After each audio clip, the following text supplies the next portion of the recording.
Have you ever shared a home with someone for years, yet felt more alone than if you lived by yourself?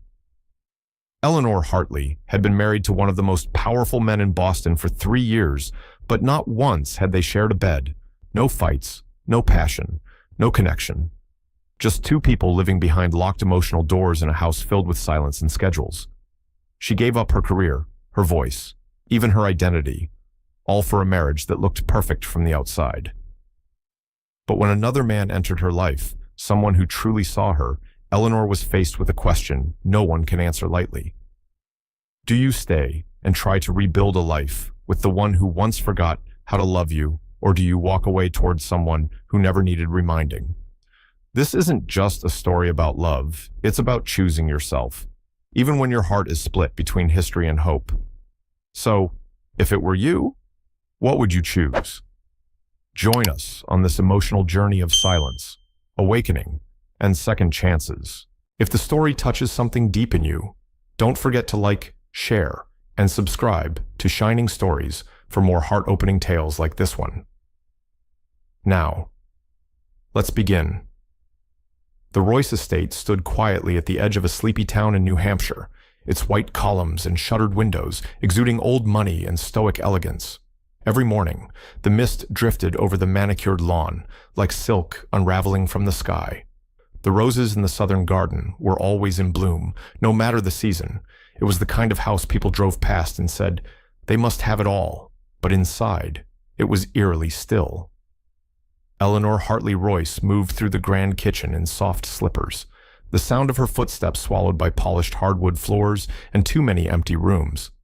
At 34, she wore her solitude like a second skin familiar, not entirely painful, but always present. Her hands moved methodically, preparing breakfast for a husband who never asked and never thanked her. The coffee brewed at exactly 5:45 a.m. 2 scrambled eggs, lightly salted, whole wheat toast, no butter, a glass of water with a single ice cube. She didn't need to ask his preferences, she had learned them from watching, from existing around him. And every morning, she left the plate untouched at the edge of the dining table. He would pass by at 6:15 sharp, nod once if he remembered, and disappear behind the sound of a closing door. Nathaniel Royce was the kind of man who could command a boardroom without raising his voice. 42 years old, impeccably dressed, always 10 steps ahead in business but at home. He was a ghost, wrapped in Armani. He lived like he was managing an empire made of glass, precise, unbending, and afraid to let anything fall. They had been married for 3 years, and not once had they shared a bed. Eleanor often found herself on the back porch around 7 a.m., nursing a cup of lukewarm tea and staring out at the dew-covered roses. It was the only place in the house that felt like hers. The garden didn't ask anything from her, it responded. A rose would bloom when she watered it. A weed would die when she pulled it. Simple, honest. Unlike everything else. She wasn't unhappy. Exactly. Just unremembered. There was no cruelty in Nathaniel's eyes. Just absence. His gaze would pass over her like sunlight through a stained glass window warming. Maybe, but never touching. Sometimes, she wondered if that was worse than hate. At least, hatred was a form of recognition. Once, Eleanor had been a brilliant economics professor at Boston University. Her lectures were passionate, full of vision. Students called her the mind with a heartbeat because she made numbers feel like stories. She had dreams, real ones. A nonprofit that educated young women about financial literacy. A book that told economic history through the lens of single mothers and forgotten workers. A life. But 3 years ago, it all changed. Her father's antique furniture business, a legacy built over 2 generations, collapsed overnight after a failed investment with a fraudulent partner. The debt was crushing. There were lawsuits, threats, even whispers of jail time. Eleanor had tried everything, but the walls kept closing in. Then came Nathaniel, cold, polished, in control. He offered her father a deal, full debt relief, a quiet settlement, and restoration of the family's reputation if Eleanor agreed to marry him. No children expected, no affection required, just public appearances and a name on legal documents. It was a business transaction. And Eleanor, smart, principled Eleanor said yes. She told herself it was temporary, a necessary trade, sacrifice for family. But deep down, some part of her still ached with the hope that maybe, just maybe, she could thaw the man who wore armor like skin. 3 years later, the hope had crusted over like frost on old glass. The grandfather clock chimed softly as she rinsed her teacup. The sun was higher now, bathing the kitchen in soft gold. Nathaniel had long gone. His car was never in the driveway past 6:20. Eleanor walked past the empty dining table, the untouched breakfast still warm, and paused at the staircase. She looked up, toward the second floor where his room sat across the hall from hers. The hallway between them might as well have been a continent. She placed a hand on the banister, tracing the smooth wood. "This isn't a life," she whispered to no one. "It's a well-decorated silence." She thought of the woman she used to be, the laughter that once came so easily, the way her mother used to say, "You walk into a room like you're carrying sunshine in your pockets." Now she moved like a shadow in her own story. Maybe it would always be this way.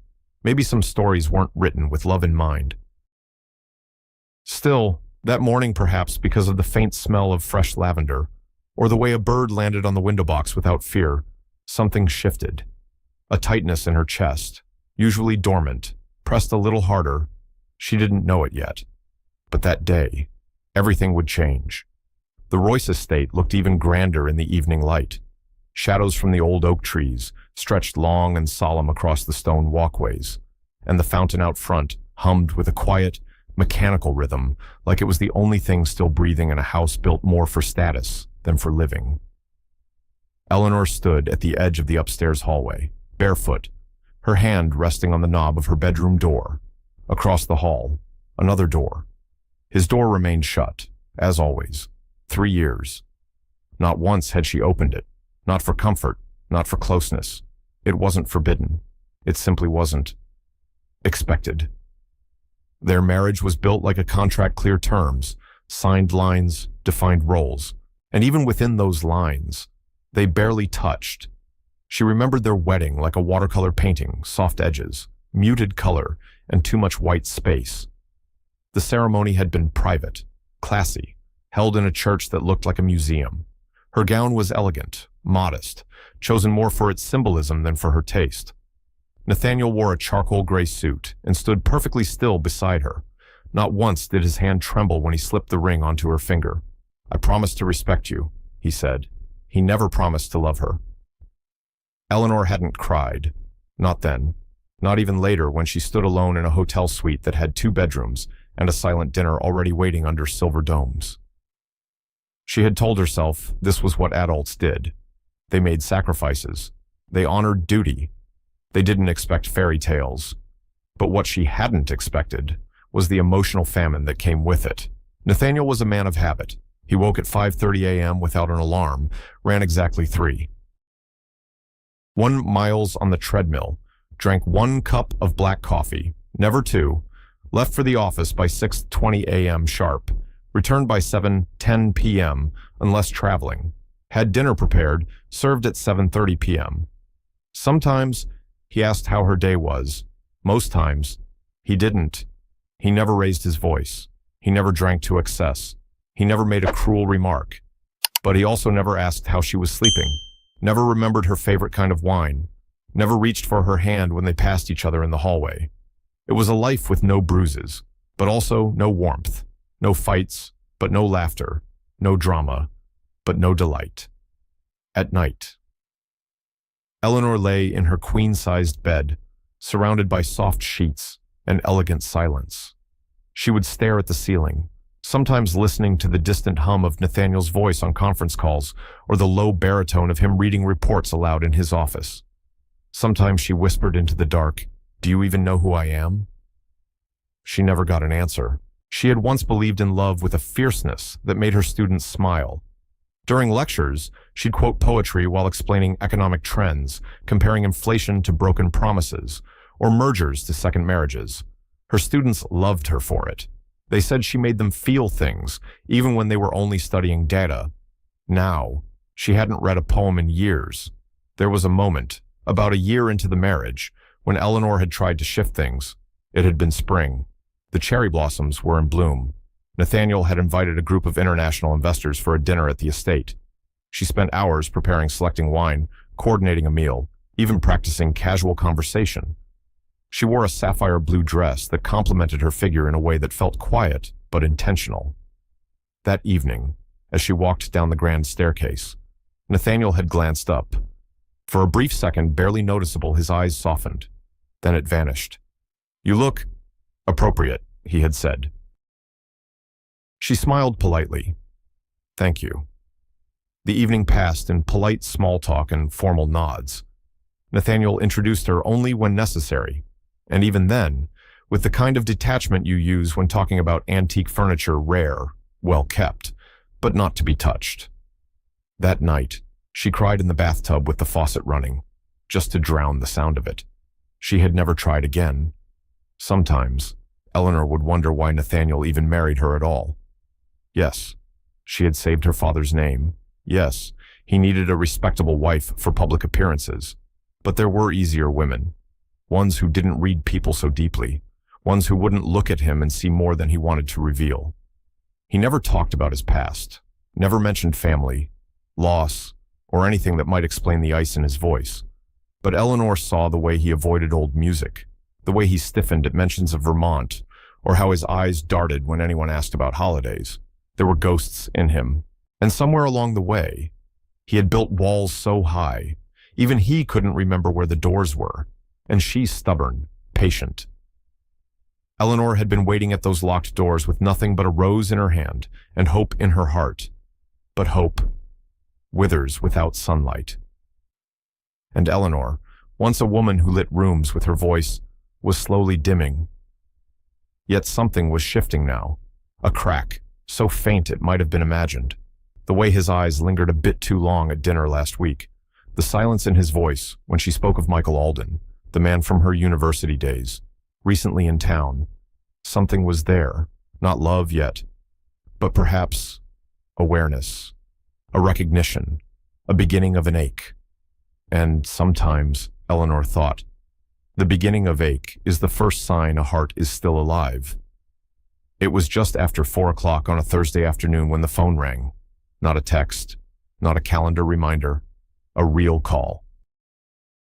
The name flashing across Eleanor's screen made her pause, teacup frozen midair. Nathaniel. He never called, not in the middle of the day, not ever, really. Their conversations usually began and ended with dinner table courtesies or formal nods in passing. She let it ring twice more before answering. "Eleanor," came his voice, crisp and deliberate as ever. "Yes," she replied, neutral, but not unkind. "There's a charity event this evening, 7 o'clock. The Garrison Foundation is hosting a gala downtown. I need you to accompany me." She blinked. "You need me?" A pause, the kind of silence that felt rehearsed. "You're my wife. It's time you're seen as such." That was all he said. The line clicked dead before she could form another question. Eleanor stood motionless in the living room, the late sunlight catching on the dust motes in the air. For a moment, she thought maybe she had misheard him, but the text came seconds later. "Car will pick you up at 6:30 p.m. Formal attire." Eleanor stared at her closet like it belonged to a stranger. There were beautiful dresses, many still with price tags, all paid for by a man who never asked her what color made her feel alive. She reached for a deep crimson gown she'd once bought during a flash of old optimism, a color she hadn't dared wear around Nathaniel. It had a high neckline and soft, flowing sleeves, modest but confident. It made her feel real. As she stood before the mirror, adjusting the fabric over her shoulders, she didn't recognize the woman staring back. Not because she looked different, but because she finally looked like someone who expected to be seen. At exactly 6:30 p.m., she descended the staircase. Nathaniel was already waiting at the bottom, dressed in a midnight black tuxedo, his tie perfectly knotted, his expression as unreadable as always. His eyes lifted the moment her heels clicked against the last step.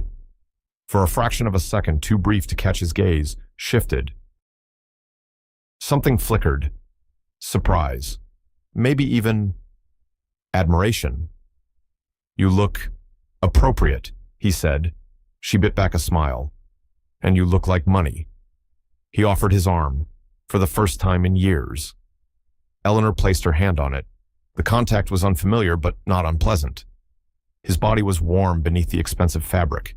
She caught the faint scent of his cologne, woodsy, understated, familiar in a way that made her chest ache. They didn't speak during the ride downtown. The silence between them had become so practiced, it barely registered anymore. But Eleanor kept glancing sideways, wondering why. After 3 years of invisibility, he had suddenly summoned her into the light. The Garrison Foundation Gala was held at the historic Grand Whitmore Hotel. Crystal chandeliers sparkled like stars in the vaulted ballroom ceiling. Waiters moved like ghosts between glittering clusters of politicians, investors, and philanthropists. Nathaniel walked beside her with ease, his hand on the small of her back, another first. It was a practiced touch, but steady, possessive in the way of someone staking a claim they never had to announce before. He introduced her smoothly. "My wife, Eleanor Royce." The words were crisp, almost clinical, yet they hung in the air like a stone dropped into still water. People turned. Some offered polite greetings. Others, especially women, blinked in surprise. One red-lipped guest leaned in, clearly amused. Well, I thought Mr. Royce was single." Eleanor smiled gently, but said nothing. She let her presence speak for her. She stood a little taller, leaned subtly toward Nathaniel just enough to play the part. She wasn't sure why she did it. Maybe pride, maybe hope, maybe some silent rebellion against her own invisibility. Nathaniel kept her close all evening, yet barely spoke. He guided her from group to group, letting the buzz of conversation carry them. But at one point, as they passed a waiter offering champagne, he hesitated. "I didn't mean for tonight to surprise you," he said, almost under his breath. Eleanor tilted her head. "Did you mean it to matter?" He didn't answer, but his hand, still resting lightly on her back, didn't move. Midway through the evening, Eleanor excused herself to step outside. The ballroom was stunning. Yes, but stifling in a way that had nothing to do with the crowd. She found the balcony empty, save for a tall man with silver at his temples and kind eyes that immediately lit up when he turned. "Eleanor Hartley," he said with a smile. "I'll be damned." She blinked. "Michael Alden." He laughed a warm, genuine sound. "It is you. I almost didn't recognize you. You look—" He stopped, eyes scanning her with appreciation, not hunger. Radiant. Something in her chest tightened. It had been years since someone said that and meant it without agenda. Michael had been a guest lecturer back when Eleanor taught at Boston University. They had shared a coffee, a handful of intellectual debates, and a mutual respect that had hovered on the edge of something more. "What brings you here?" she asked. "Just moved back to Boston, working with a nonprofit focused on economic revitalization. I'm actually looking for someone to help head up a new project in Colorado." "You ever think about going back to the world?" Eleanor's smile faltered for half a second. "I think about it every day." They talked until the air chilled their skin and a violin note from inside called them back.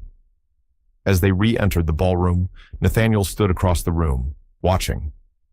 He didn't move, but his jaw clenched just slightly. His eyes never left hers.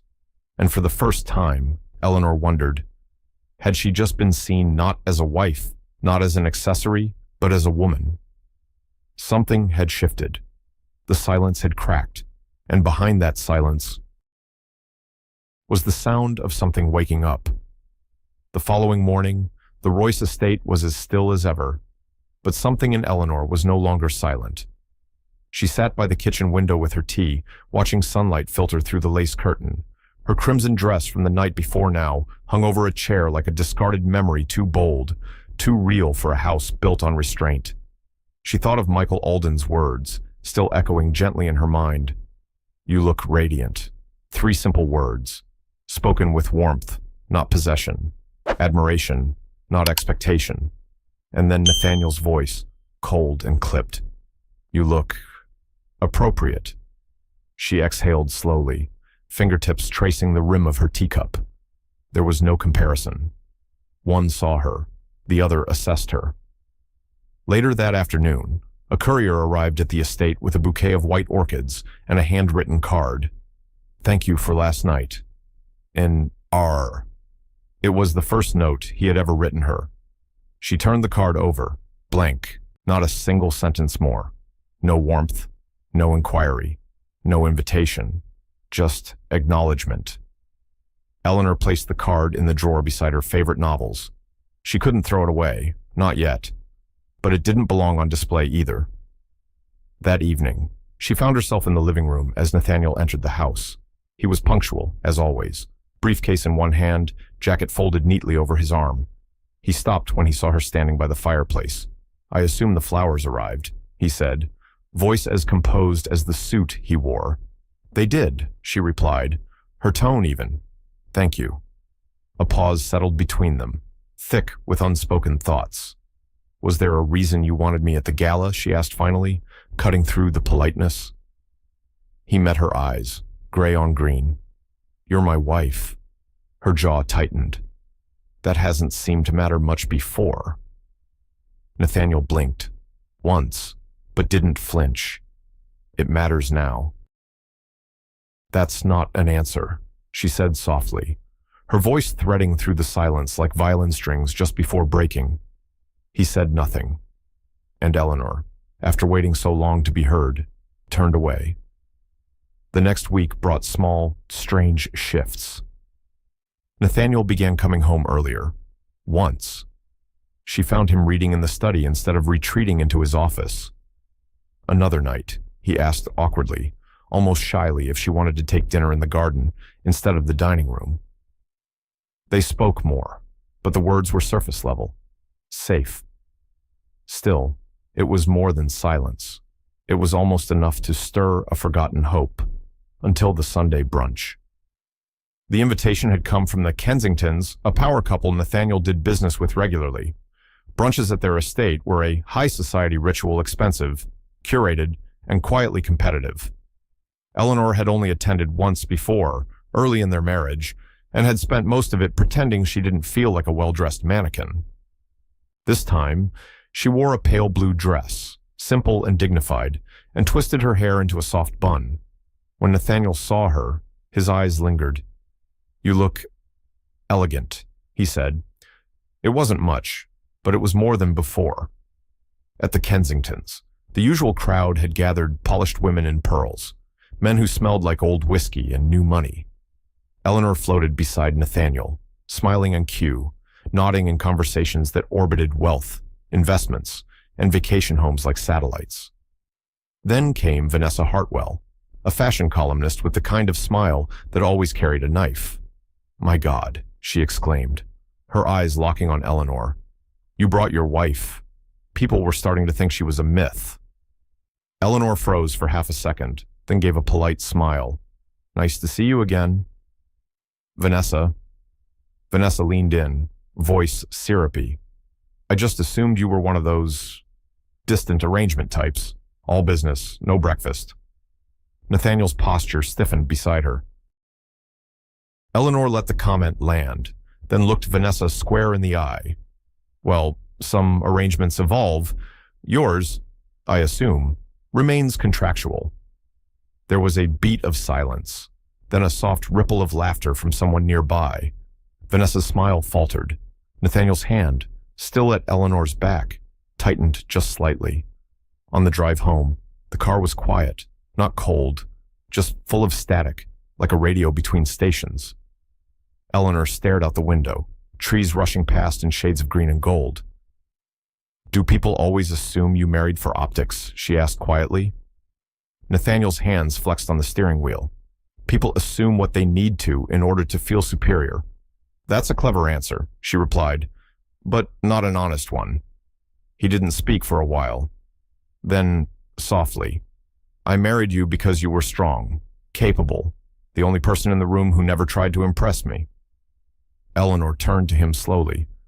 And yet, you spent 3 years pretending I wasn't there. The car rolled to a stop in the driveway. Nathaniel killed the engine. The silence inside the vehicle stretched taut between them. I didn't know how to let you in, he admitted, so I built a house around us and locked every door. Eleanor's throat tightened. And now, he looked at her, really looked. Now I'm terrified I've lost the only person who ever made that house feel like home. That night, she didn't sleep in his room. Not yet. But she stood in her doorway longer than usual, watching the hallway that separated them. The walls between them weren't gone, but they were. Thinner. And for the first time, Eleanor allowed herself to believe that even the strongest doors could, one day, be opened. The note came on a Tuesday morning, slipped discreetly through the front gate in a cream envelope with no return address. Eleanor found it tucked beneath the morning paper, handwritten in sharp, familiar penmanship. Coffee, I'd like to talk. A. Underneath, a place and time. The Old Mill Cafe. Wednesday. 10 a.m. She stared at the message for a long moment, heart ticking like a slow metronome. Michael Alden. She hadn't spoken to him since the gala. Their conversation on the balcony that night had been brief, but disarming. Honest in a way she hadn't experienced in years. It wasn't just that he had seen her. It was that he remembered who she was. Before the silence, before the compromise, before the locked doors. The Old Mill Cafe was nestled off a back road near the river, housed in what used to be a working grain mill. Rustic beams, old brick, and the smell of roasted coffee beans made the space feel like a heartbeat with a roof. Eleanor arrived early.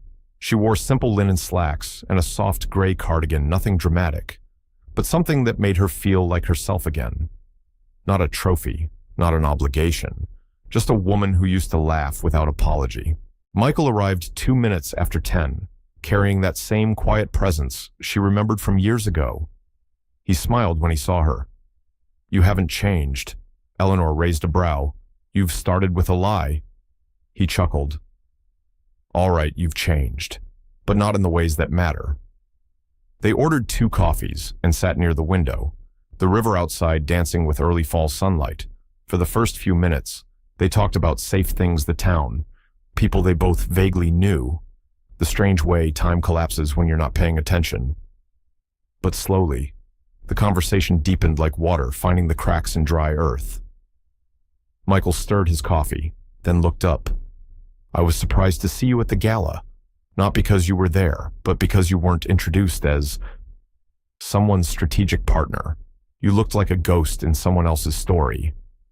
Eleanor's breath caught. That's exactly how it feels, she said. Like I wandered into a script I didn't write, and no one gave me any lines. He tilted his head, studying her gently. What happened to the woman who used to argue about wage disparity with full fire in her voice? She got tired of fighting, Eleanor said softly, and she thought she was doing the right thing for her family, for the future. Michael nodded, understanding blooming in his eyes. Sacrifice. We dress it up like nobility, but sometimes it's just quiet surrender. They sat in silence for a moment. Then he leaned forward. I'm building something out west. Real work. Community-based investment projects, sustainable economics, educational access. But I need someone with your brain and your heart. Come with me. Help me build something good. Eleanor looked away, her throat tightening. This isn't charity, he added. You'd be my equal partner, fully autonomous, paid well, respected. The words hit harder than he knew. Respected. It had been so long since she'd heard the word and believed it could belong to her again. But behind that flicker of excitement was guilt, a whisper of betrayal toward the man waiting in their quiet estate, trying clumsily to bridge the distance he had helped create. Michael must have sensed it. I'm not trying to come between anything, he said gently. I'm just offering a door. What you walk through, that's up to you. That night, Eleanor didn't speak of the meeting. Nathaniel was home early again, trying with small gestures to close a canyon 3 years wide. He'd asked her to review some charitable partnership proposals with him over dinner. It was the first time he'd invited her input on anything related to his work. Over the flicker of candlelight, he watched her carefully. His voice was softer, but there was a tightness in his jaw that hadn't been there before. "Was your day full?" he asked. She nodded. "Eventful." "You saw someone," Eleanor met his eyes, calm and clear. "Yes, Michael Alden." A pause. Nathaniel's fingers stilled around his wine glass. He said nothing for a moment, then set the glass down. "And he offered me a job, a partnership, really, out west, something meaningful." Nathaniel leaned back, expression unreadable. "Are you considering it? I'm considering myself," she said quietly. They sat in silence after that, and Eleanor could feel it the wall between them, still standing but thinner now, almost fragile. Then, almost too quietly to hear, Nathaniel asked, "Would it matter?" "If I said I didn't want you to go," Eleanor looked at him for a long time. "I don't want to be needed out of fear," she said. "I want to be chosen." He didn't reply, but the way his shoulders sank ever so slightly told her everything. That night, sleep eluded her. She lay in her bed, staring at the ceiling, her mind a whirlwind of emotion, desire for purpose, hunger for recognition, ache for the man across the hall who had finally, just maybe, begun to feel. But was it too late? Could a marriage survive if it started with duty? And only later discovered longing. And if she did leave, what would she be choosing? Freedom, or the fear of being forgotten all over again? Outside her window, the wind stirred the roses in the garden. She closed her eyes and whispered into the dark, "See me, just once, fully, or I will go." Eleanor woke to the sound of music, not loud or intrusive, just a faint melody drifting up through the floorboards, like someone had forgotten to turn the radio off. She blinked into the morning light, momentarily disoriented. The house was never this alive before 7. She glanced at the clock, 6:14 a.m., too early for surprises, especially here. Pulling on a robe, she padded barefoot down the hallway, her silk nightgown whispering against the wood as she descended the staircase. The scent hit her first warm butter, coffee, and something vaguely citrus. When she turned the corner into the kitchen, she stopped cold. Nathaniel was standing at the stove, in sweatpants and a white t-shirt, holding a spatula. He turned at the sound of her breath catching and offered a half smile, nervous, uncertain, almost boyish. The kind of expression you wear when you're walking on a frozen lake and you're not sure if it'll hold. "Good morning," he said, voice softer than she'd ever heard it. Eleanor blinked, still trying to place the scene. "Am I dreaming? I don't think so," he said, flipping what looked like a pancake with focused precision. "Though I did burn the first one, so maybe it's a little surreal either way." The table was set. Plates, forks, fresh orange juice, and coffee that smelled better than anything their machine had ever produced. There were even cloth napkins, the real ones. She hesitated at the threshold.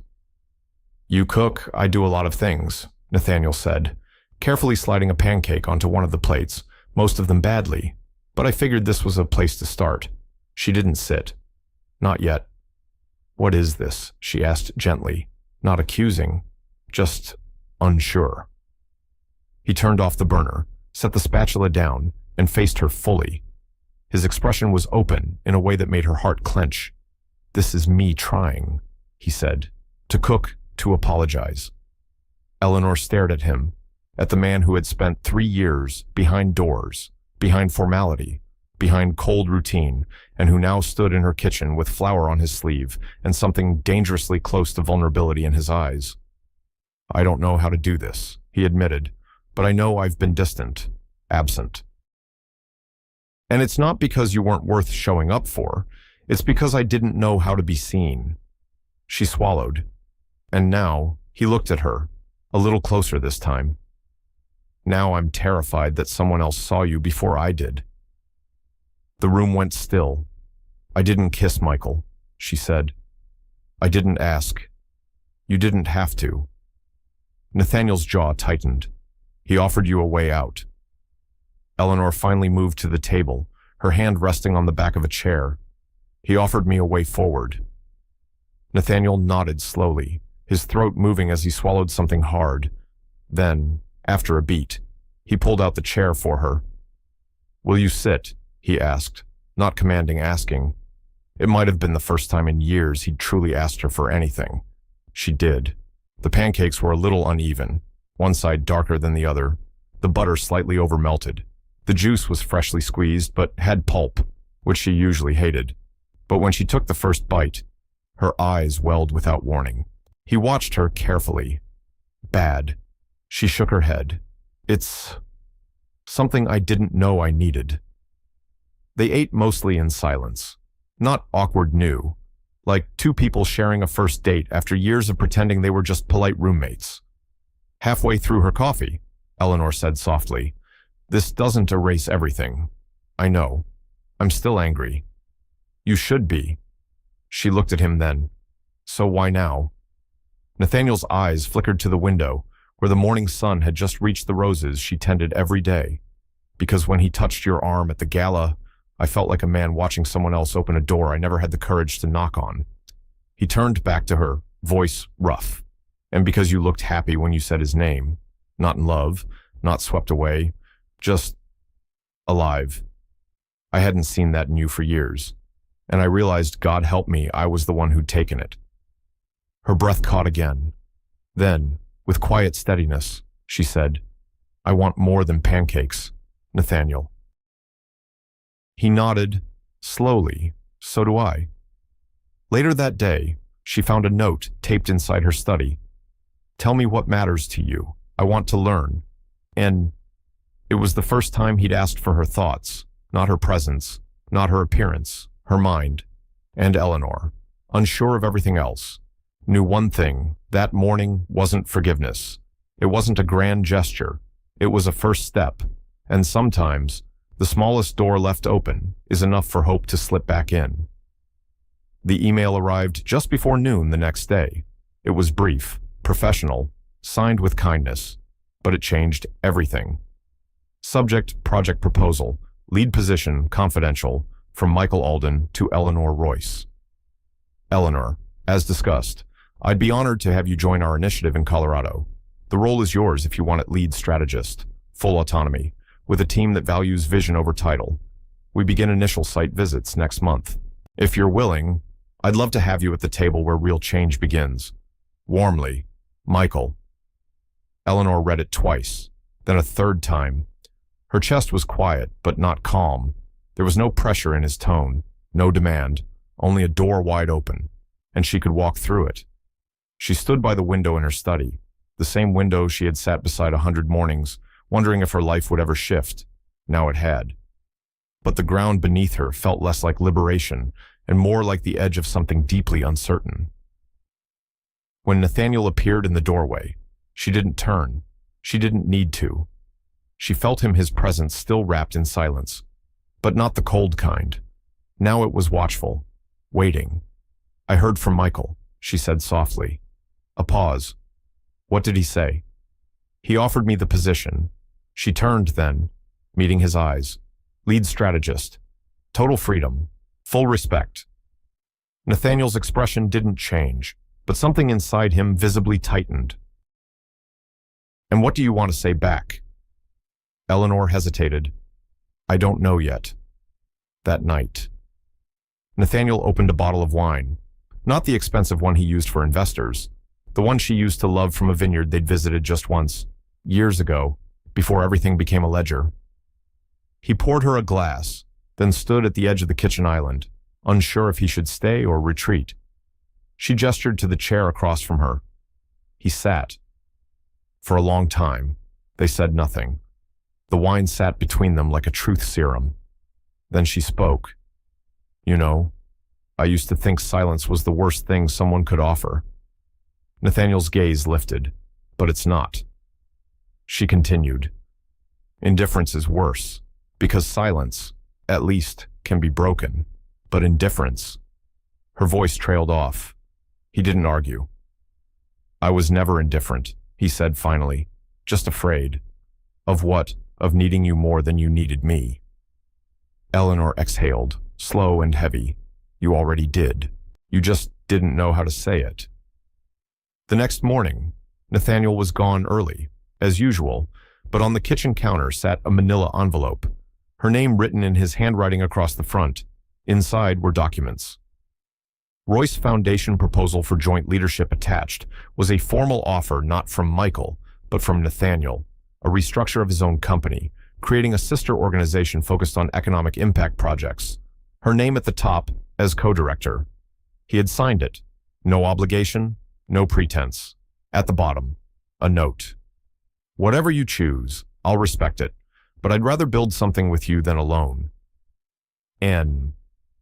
Eleanor stood at the island for a long time, the weight of both offers pressing into her bones. Two men, two directions, both offering more than just work.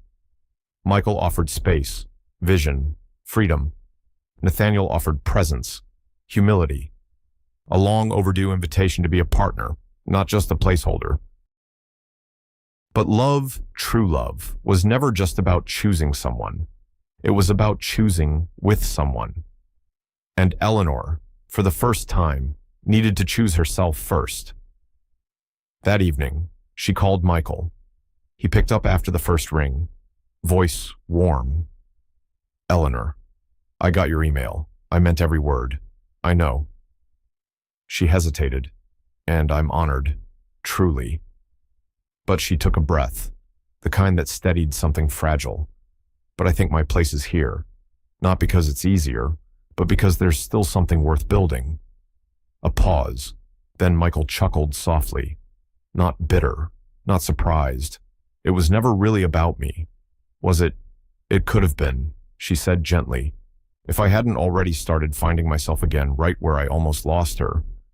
I'm glad, he replied. More than you know. Just promise me one thing. What's that? Whatever you build, make sure it's yours too, not just his. She smiled. It will be. Later that night, Eleanor walked into Nathaniel's study for the first time in 3 years. He was reading, or at least pretending to. When he saw her, he stood immediately, almost startled. I spoke to Michael, she said.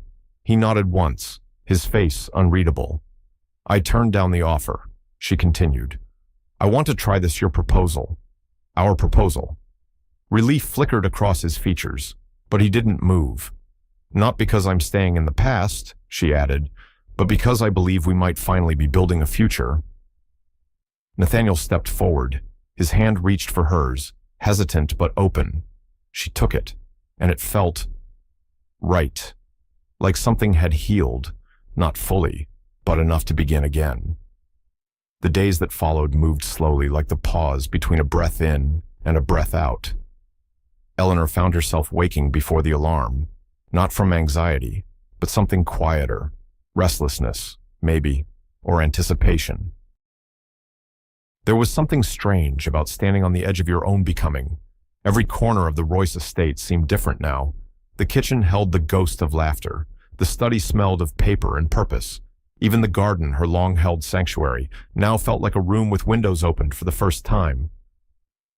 And Nathaniel. He had changed, not all at once, not dramatically, but in those small, deeply human ways that mattered. He asked questions now, not just out of formality, but curiosity. He listened without correcting. He waited without controlling. And still, Eleanor hesitated, because healing wasn't just about someone reaching for you. It was about who you became while you waited to be seen. One afternoon, Eleanor returned home to find a box on her writing desk, unmarked, simple. Inside was an old leather-bound journal, her own, long forgotten, one she had kept in the early years of their marriage and abandoned when the silence got too loud. Nathaniel had found it in storage. She opened it, pages yellowed but still legible, filled with the woman she used to be.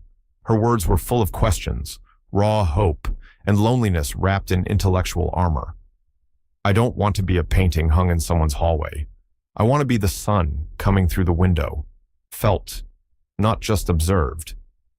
She closed the book slowly, hands trembling. That version of herself had never truly left.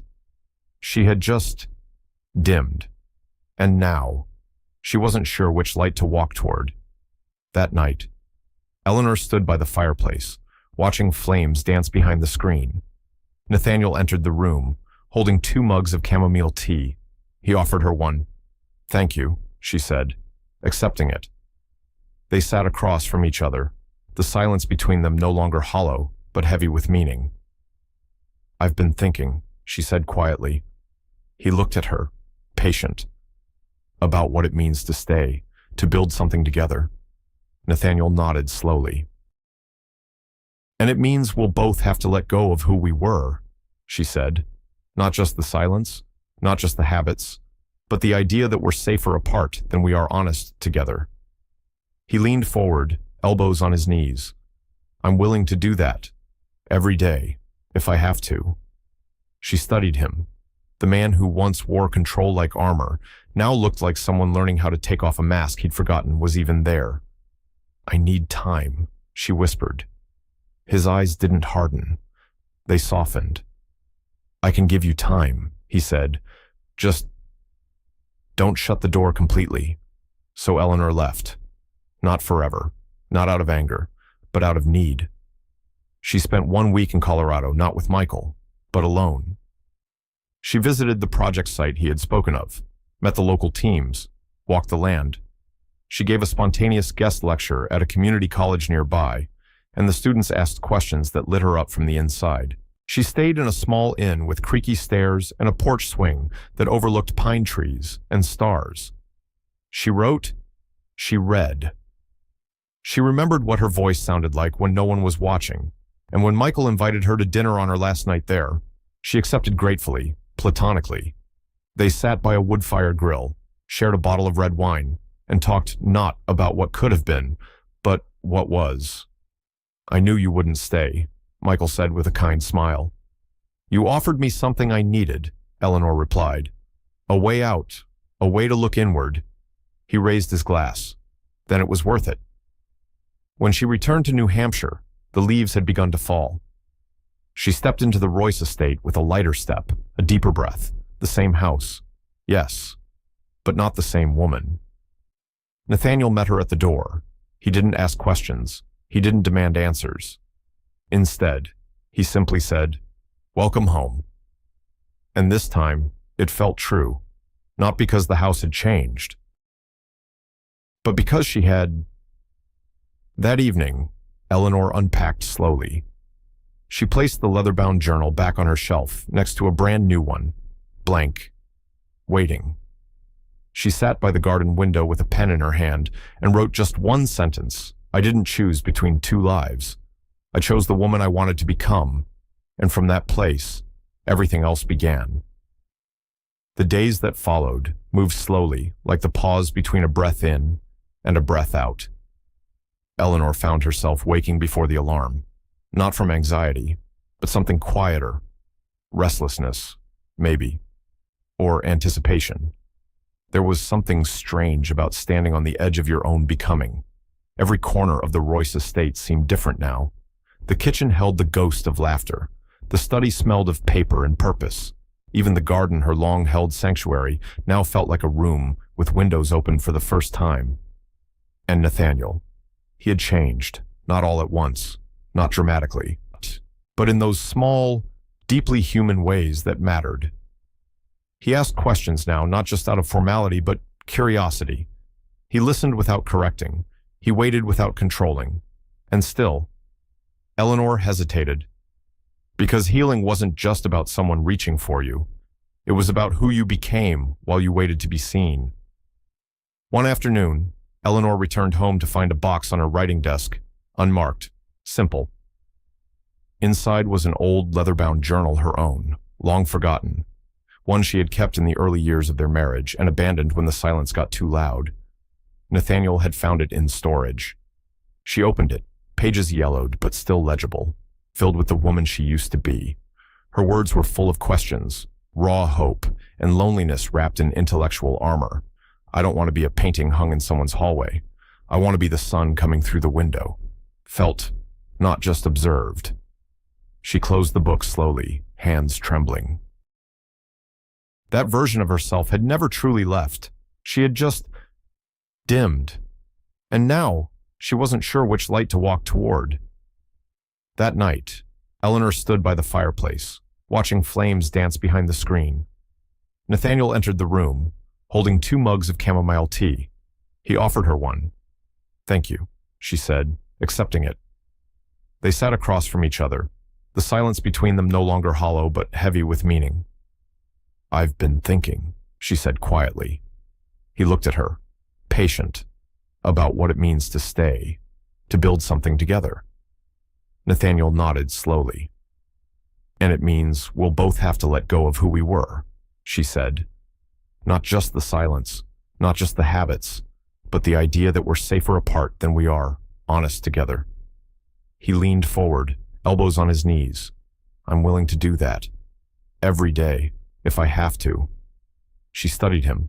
The man who once wore control like armor now looked like someone learning how to take off a mask he'd forgotten was even there. "I need time," she whispered. His eyes didn't harden.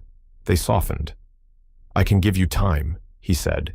"Just don't shut the door completely." So Eleanor left. Not forever. Not out of anger, but out of need. She spent 1 week in Colorado, not with Michael, but alone. She visited the project site he had spoken of, met the local teams, walked the land. She gave a spontaneous guest lecture at a community college nearby, and the students asked questions that lit her up from the inside. She stayed in a small inn with creaky stairs and a porch swing that overlooked pine trees and stars. She wrote. She read.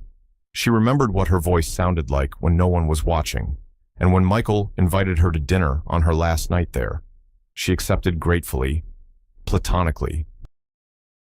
They sat by a wood-fire grill, shared a bottle of red wine, and talked not about what could have been, but what was. "I knew you wouldn't stay," Michael said with a kind smile. "You offered me something I needed." Eleanor replied, "A way out, a way to look inward." He raised his glass, then it was worth it. When she returned to New Hampshire, the leaves had begun to fall. She stepped into the Royce estate with a lighter step, a deeper breath. The same house, yes, but not the same woman. Nathaniel met her at the door. He didn't ask questions. He didn't demand answers. Instead, he simply said, "Welcome home." And this time, it felt true. Not because the house had changed, but because she had. That evening, Eleanor unpacked slowly. She placed the leather-bound journal back on her shelf next to a brand new one, blank, waiting. She sat by the garden window with a pen in her hand and wrote just one sentence. "I didn't choose between 2 lives. I chose the woman I wanted to become."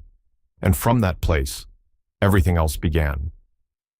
6 months later, the Royce estate didn't look different from the outside. The white columns still stood tall. The fountain still whispered its soft rhythm. The roses still bloomed under Eleanor's careful hands. But inside, everything had changed. The silence had been replaced with music, soft jazz in the evenings, classical on Sunday mornings, the occasional hum of Eleanor singing to herself in the kitchen. The walls held color now, not just paint, but life. Books scattered on coffee tables, a half-finished puzzle on the sideboard, 2 mugs instead of 1 in the drying rack. They still had separate offices, still needed space, but the doors between them were open now, literally and otherwise. Eleanor stood at the head of the conference room in downtown Boston, wearing a dark green sheath dress and low heels, her presence calm but magnetic. She was presenting the first joint initiative of the Royce Impact Fund, a collaboration between Nathaniel's company and a growing nonprofit alliance for community-driven economic reform. Her voice was steady as she addressed the board. The future of sustainable growth isn't built in boardrooms alone. It's rooted in listening to stories, to needs, to human dignity. We're not here to save. We're here to empower. As she finished, a room full of suits and skeptical expressions broke into quiet applause. And at the far end of the table, Nathaniel watched her not with pride alone, but with awe. Afterward, as the room cleared, he walked to her slowly, his movements deliberate, like every step mattered. "You were brilliant," he said, eyes warm. Eleanor smiled, teasing, not just appropriate. He gave a short laugh. You've never been anything less than extraordinary. I just didn't have the language to say it before. She tilted her head. And now, he said, taking her hand. I'm fluent. That evening, they cooked dinner together. Nothing fancy, grilled chicken, roasted vegetables, a glass of Oregon Pinot. The kitchen buzzed with quiet conversation, shared tasks, and that easy intimacy that doesn't demand constant expression. It just is. After the meal, they sat on the back porch, watching dusk settle over the garden. Nathaniel broke the silence. Do you ever regret it? She looked at him. Staying, he nodded, eyes searching hers. Eleanor leaned back against the cushion, thoughtful. No, because I didn't stay for the same reason I married you. I stayed for the woman I became in spite of it all. He swallowed hard. You've given me more grace than I ever deserved. She turned to him. You didn't need to deserve it. You needed to choose it. And you did. Nathaniel took a breath, as if preparing to leap. I've been thinking about something, he said. Something you wrote in that old journal. She raised an eyebrow. I don't want to be a painting hung in someone's hallway. I want to be the sun coming through the window. He smiled softly. You've been the sun, Eleanor, even when I kept the curtains closed. Her eyes filled not with sadness, but with the full weight of being seen. She didn't speak. She didn't need to. Instead, she reached for his hand, and in that simple touch, there was everything: forgiveness, history, hope. 2 weeks later, a package arrived at the Royce estate, from Colorado. Inside was a framed photo of Eleanor standing in front of the college campus she'd visited months earlier, laughing with students after her impromptu lecture. Alongside it, a handwritten note from Michael. You chose the harder road, and made it yours. Keep walking. Eleanor, the world needs more of your light. She smiled, tears prickling the corners of her eyes. Nathaniel entered the room just as she finished reading. He glanced at the frame, then at her. You okay? She nodded. More than okay. He walked behind her, resting his hands on her shoulders. You made the right choice. She looked at him in the mirror. No. We made the right choice. That night, in their shared bedroom. Yes, shared now. Though it had taken time, they lay tangled in warm sheets and quiet breaths. Eleanor rested her head on his chest, his fingers idly tracing the lines of her collarbone. I used to think love was the spark, she whispered. The fire, the heat, the drama. And now I know it's the warmth that stays after the fire has burned. The thing you build from ashes, not from fireworks. Nathaniel pressed a kiss to her forehead. I want to keep building, he murmured, with you. Always. Eleanor smiled, her voice a soft promise in the dark. Then let's never lock another door between us. Outside. The wind shifted, and somewhere deep within that house once built for appearances, a real home finally breathed. Sometimes, the deepest kind of loneliness isn't found in solitude, it's found in a life shared without being truly seen. Eleanor's story reminds us that love without presence becomes absence, and presence without connection becomes silence. In a world where so many relationships are built on duty, appearances, or fear of starting over, this story gently challenges us to ask, am I living beside someone, or with them? For older audiences, those who've lived through marriages, compromises, and years of quiet endurance, this tale resonates deeply. It's not just about romance. It's about reclaiming voice, worth, and emotional honesty, no matter your age. It teaches us that it's never too late to reopen a closed door, not just to someone else, but to yourself. You can still choose change. You can still choose to be heard. And sometimes, healing begins not in leaving, but in staying with courage, demanding more, and offering more in return. The heart doesn't expire. It waits for a chance to be seen and chosen again, and perhaps, this time, chosen rightly. Let this story be your quiet nudge toward connection with those you love, and with the self you may have set aside long ago. Thank you so much for taking the time to listen to this story.